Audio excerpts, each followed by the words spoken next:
أعوذ بالله من الشيطان الرجيم بسم الله الرحمن الرحیم۔ عزادارو غم کے دن آ گئے، اللہ کا وعدہ ہے، دل کھول کر حسین کے غم کی تیاری کرو، جی بھر کر ماتم داری کرو۔ تم سے علم ایسا مولا چھٹ رہا ہے جس نے تمہاری شفاعت کے لیے گھر بار قربان کر دیا۔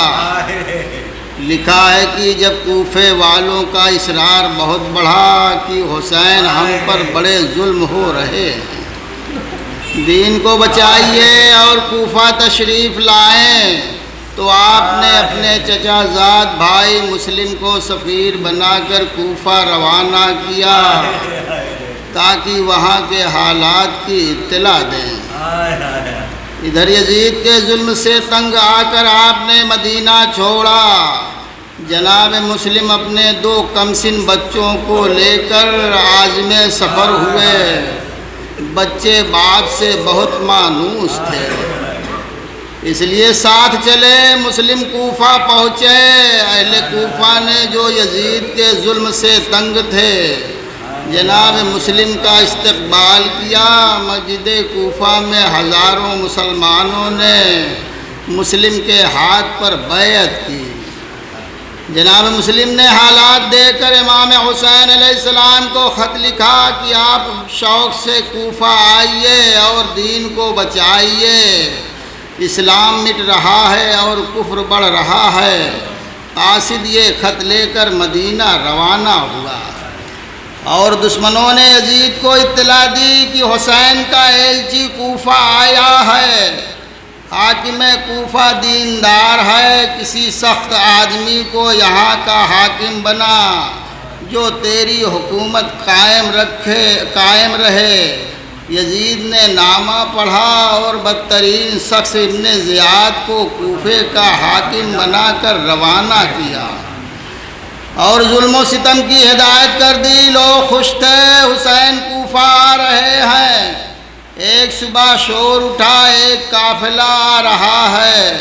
سارا شہر استقبال کو نکل پڑا۔ قافلہ نظر آیا، گھوڑے پر ایک نقاب پوش تھا۔ لوگوں نے امام سے فریاد کی، مولا اچھا ہوا آپ آ گئے، ہمیں یزید کے ظلم سے بچائیے۔ مگر جب سوار نے نقاب الٹی تو یہ لعین ابن زیاد تھا۔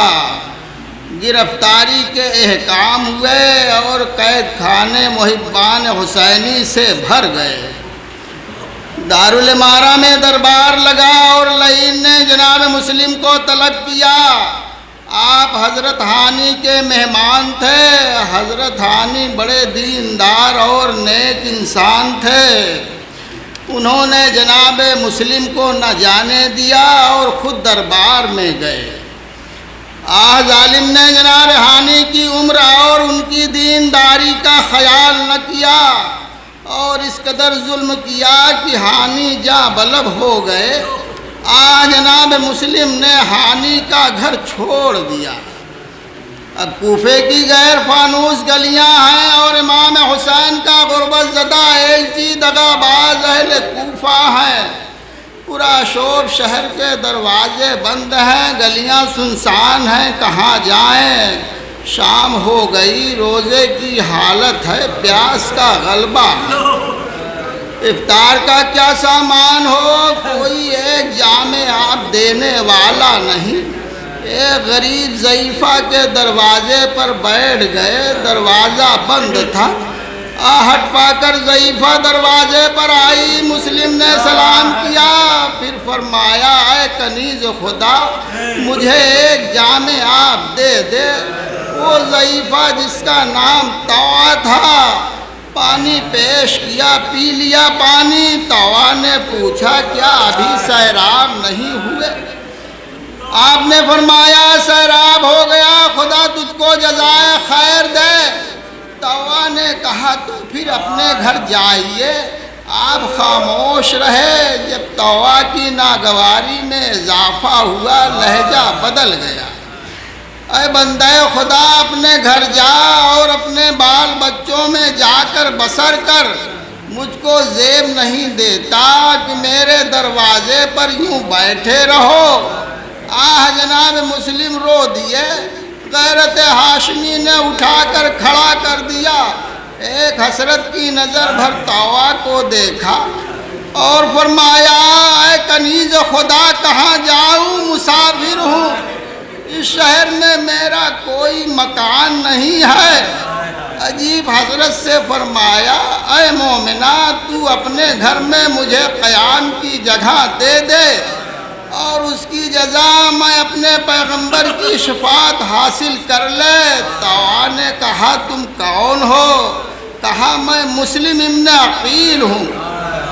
طوع یہ سن کر لرزنے لگی، کہا یہ گھر آپ کا ہے، میں آپ کی کنیز ہوں، آئیے آرام فرمائیے۔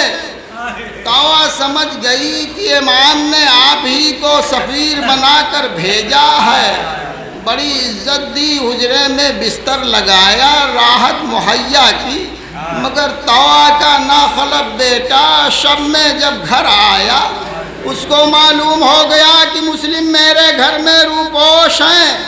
صبح دم انعام کی لالچ ابن زیاد کو خبر دی، حضرت مسلم نوافل شب بجا لا کر سو گئے۔ خواب میں اپنے امیر المومنین کو دیکھا، فرماتے ہیں بیٹا بہت جلد تم میرے پاس آ جاؤ گے۔ آنکھ کھل گئی، مرگ کا یقین ہوا، وضو کر کے نماز بجا لائے، مرنے پر کمر باندھی، ناگاہ گھوڑوں کی ٹاپوں اور اسلحے کے کھڑکنے کی آواز کان میں آئی، اٹھ کھڑے ہوئے۔ طوع نے پوچھا شہزادے کہاں کا قصد ہے؟ فرمایا تو گھوڑوں کی ٹاپوں کی آواز نہیں سنتی، ابن زیاد کا لشکر آ گیا اور تیرے گھر کو گھیر لیا ہے۔ اے مومنہ دروازہ کھول دے کہ میں نہیں چاہتا کہ تیرے گھر کی بے حرمتی ہو۔ باہر نکلے، محمد ابن اشعث ملعون 300 سپاہیوں کو لے کر پہنچ گیا۔ علی کا شیر تلوار کھینچ کر فوج پر حملہ آور ہوا، فوج یزید پسپا ہوئی۔ محمد ابن اشعث نے مزید فوج مانگی، اس کے جواب میں اس نے کہلا بھیجا کہ تم کو شرم نہیں آتی، ایک شخص کی گرفتاری کے لیے اس قدر سپاہ لے گئے پھر بھی گرفتار نہ کر سکے۔ ادھر جناب مسلم کشتوں کے پشتے لگا رہے تھے، گھمسان کی لڑائی جاری تھی۔ دشمن کی جب کوئی تدبیر کارگر نہ ہوئی تو ایک گڈھا کھود کر خسو خاشاک سے بھر کر فوج پیچھے ہٹنے لگی۔ جناب مسلم جوش شجاعت تلوار کھینچے آگے بڑھتے جا رہے تھے کہ ناگاہ پیر گڈھے میں جا پڑا، غازی سنبھل نہ سکا، زخموں سے چور چور خون کثرت سے بہہ چکا تھا، زمین پر گرنا تھا کہ ہر طرف سے فوج نے گھیر لیا، جسارتیں بڑھ گئی، کوئی تلوار لگا رہا ہے، کوئی پتھر سے مار رہا ہے، ہر طرح سے مجبور پا کر ظالموں نے ایک رسی سے دونوں ہاتھ باندھ کر پشت میں باندھ دیا۔ دارالمارا میں لائے گئے ابن زیاد کے سامنے، آپ نے دشمن خدا کو سلام نہ کیا، کسی نے ٹوکا مسلم تو نے امیر کو سلام نہیں کیا۔ فرمایا میرا امیر سوائے حسین کے کوئی نہیں ہے۔ جواب سن کر ابن زیاد تیس میں آ گیا، کہا مسلم سلام کرو نہ کرو مگر قتل ضرور کیے جاؤ گے۔ یہ کہہ کر ابن زیاد نے جلاد کو حکم دیا لے جا کر کوٹھے پر قتل کر کے نیچے گرا دو۔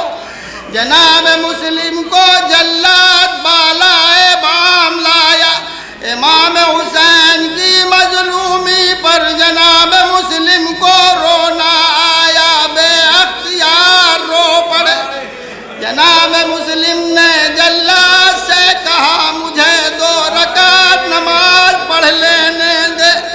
نماز پڑھی جلاد نے تلوار کھینچی مسلم نے کہا تھوڑی دیر اور رک جا میں اپنے امام کو سلام تو کر لوں ادھر مدینے کا رخ کر کے فرمایا السلام علیکہ یا عباد اللہ السلام علیکہ یا ابن رسول اللہ مولا حسین نے جواب سلام دیا تو جناب زینب نے فرمایا بھیا حسین آپ نے کس کے سلام کا جواب دیا ہے فرمایا بہن زینب میرا بھائی مسلم کوفے میں قتل ہو رہا ہے اسی نے مجھ کو سلام کیا ہے